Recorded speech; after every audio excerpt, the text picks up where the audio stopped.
কয়েকটা প্রশ্ন মনের মধ্যে খুব দানা বাঁধছে যে কেন যে পাপগুলোর কারণে এই জালজালা আসবে নবীজি বললেন। এই যে পাপগুলো আপনাকে বললাম একটু আগে, যে পাপগুলোর কারণে জালজালা ভূমিকম্পগুলো আসে, এই পাপ তো আমরাই সবচেয়ে বেশি করছি। তা আসা তো কথা আমার এখানে থাকে, বুঝতে পারছেন না মনে হয়? মাদক দ্রব্যের প্রচলন বাংলার মাটিতে বেশি না কম? কত বেশি? প্রচন্ড রকম বেশি। বেশি না? নগ্নতা বেহায়াপনা বেশি না কম? গান বাজনা বাদ্যযন্ত্র বেশি না কম? সংস্কৃতির দোহাই দিয়ে আমরা সবাইকে এগুলো শোনাচ্ছি কিনা? করাপশন দুর্নীতিতে আমরা কত নাম্বার? আজকে আসছি 12, আগে ছিল 13, আজকে হয়েছে 12। মাশাআল্লাহ, উন্নতি হয়েছে আমাদের। আচ্ছা, তারপরে এই যে আমানতের খেয়ানতে আমরা পটু না কম না বেশি? একটা হাতি উপর থেকে আস্তে আস্তে এখানে মাছি হয়ে যায় কিনা? একটা হাতি উপর থেকে আস্তে আস্তে মাছি হয়ে যায় কিনা?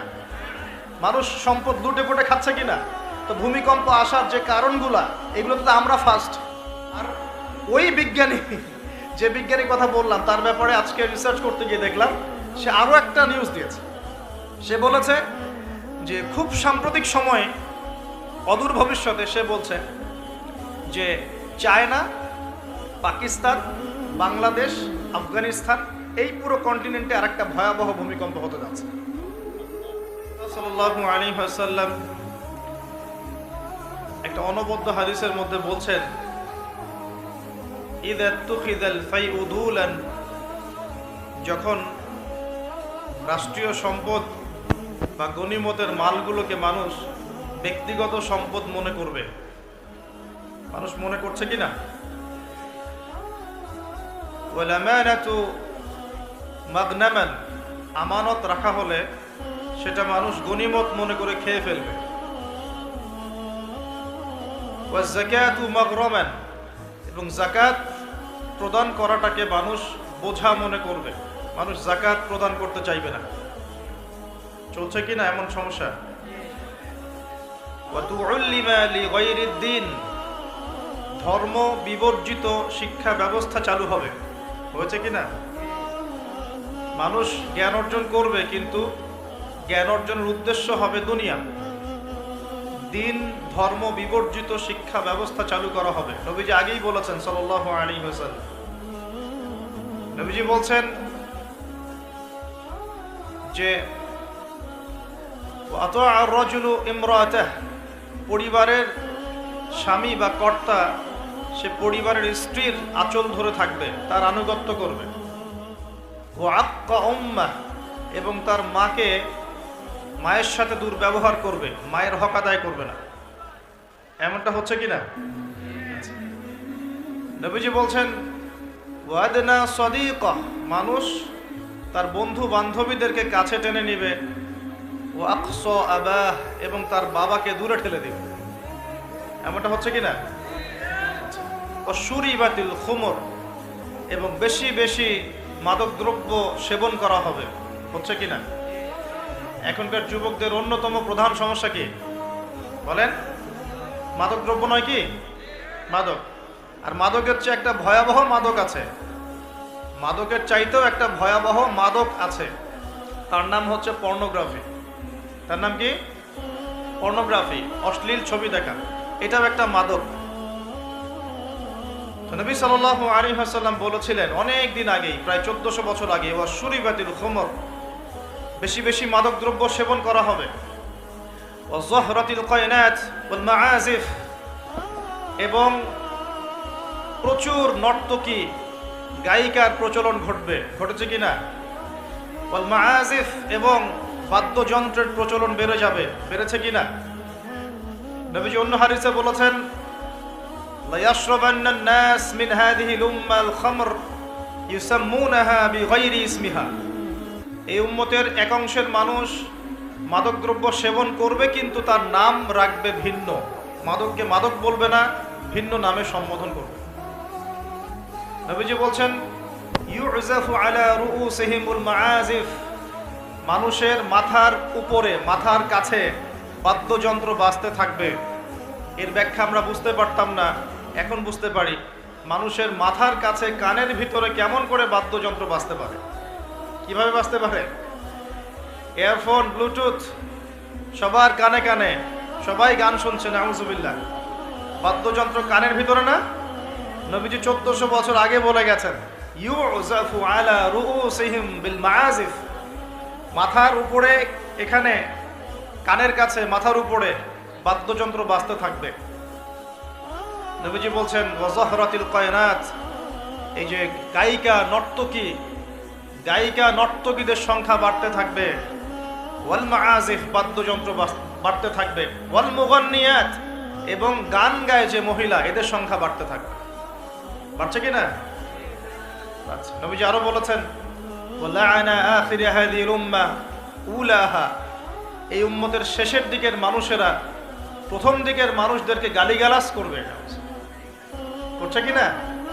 শেষের দিকের মানুষেরা প্রথম দিকের মানুষদেরকে গালিগালাজ করবে, বলবে ইসলাম তো ওই যুগে চলতো, এই যুগে চলে না। ইসলাম তো ওই যে সেকেলে ধর্ম, মধ্যযুগীয়, বর্বর। এই কথাগুলো শোনেন কি না? উম্মতের শেষের দিকের লোকেরা প্রথম দিকের মানুষদেরকে গালিগালাজ করবে। নবীজি আরো বলছেন যে ওয়াসাদা কাবিলুহু ফাসিকুহুম, একটা কওমের সর্দার হবে ওই কওমের সবচেয়ে ফাসিক ব্যক্তি। এমনটা হয় কি না? একটা কওমকে নেতৃত্ব দিবে সেই কওমের সবচেয়ে ফাসিক ব্যক্তি। ফাসিক কে? কে ফাসিক? আল্লাহ পাক ইবলিস সম্পর্কে বলছেন যে ইবলিস আদমকে সিজদা করলো না, সূরা কাহাফের মধ্যে। ওয়াইয কুলনা লিল মালাইকাতি ইসজুদু লিআদম ফাসাজাদু ইল্লা ইবলিস, আমি যখন ফেরেশতাদেরকে বললাম যে আদমকে সিজদা করো, সবাই সিজদা করলো, ইবলিস করলো না। ফাফাসাকা আন আমরি রাব্বি, সে তার রবের আদেশের সাথে ফাসিকি করলো। মানে রবের আদেশ মেনে না চলাটাই ফাসিকি। আর নবীজি বলছেন ওয়াসাদা কাবিলুহুম ফাসিকুহুম, একটা কওমের নেতৃত্ব দিবে ফাসিক ব্যক্তি, যে আল্লাহ পাকের হুকুম আহকামের পরোয়া করবে না। ওয়াকানা যাঈমুল কওমি আরযালাহুম, সমাজের সবচেয়ে নিকৃষ্ট মানুষকে কর্তৃত্বের আসন দেওয়া হয়। এগুলো হচ্ছে কিনা সমাজের মধ্যে?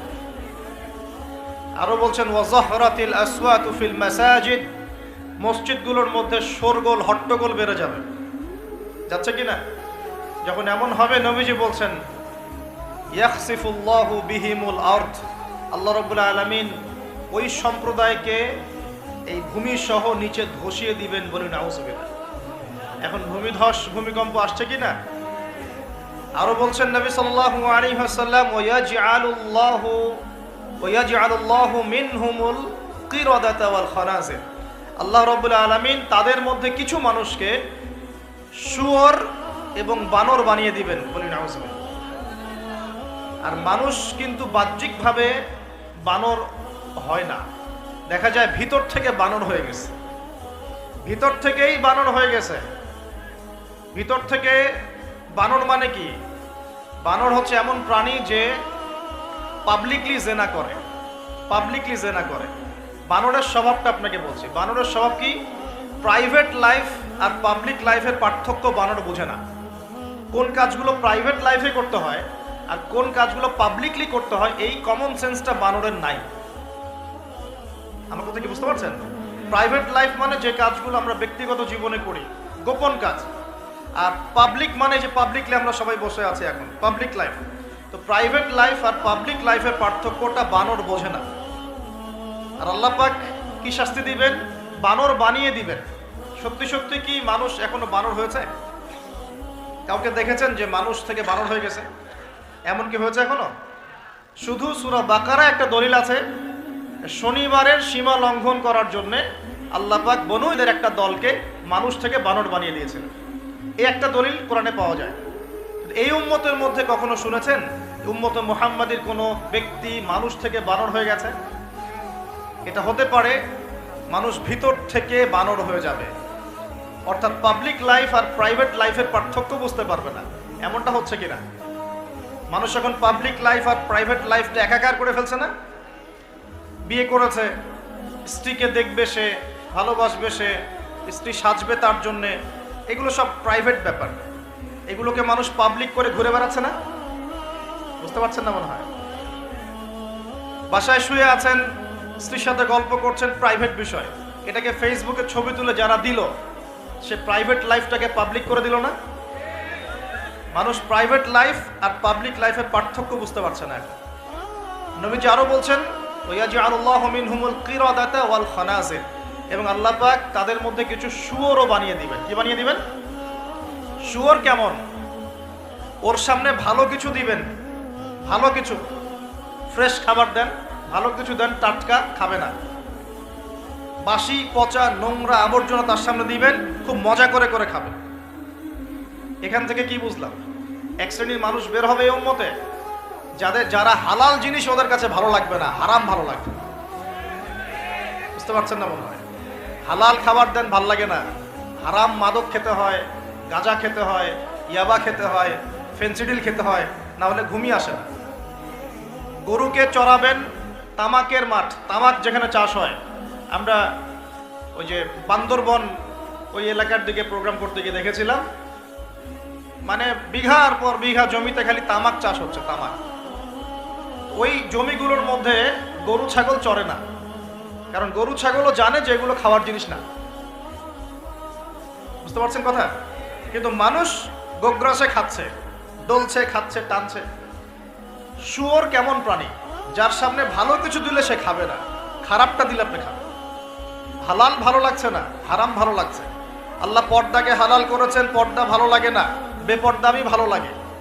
আল্লাহ পাক, আল্লাহ রাব্বুল আলামিন ইসলাম নাজিল করেছেন, কোরআন সুন্নাহ ভালো লাগে না, মানব রচিত ধর্ম ভালো লাগে, মানব রচিত বিধান ভালো লাগে।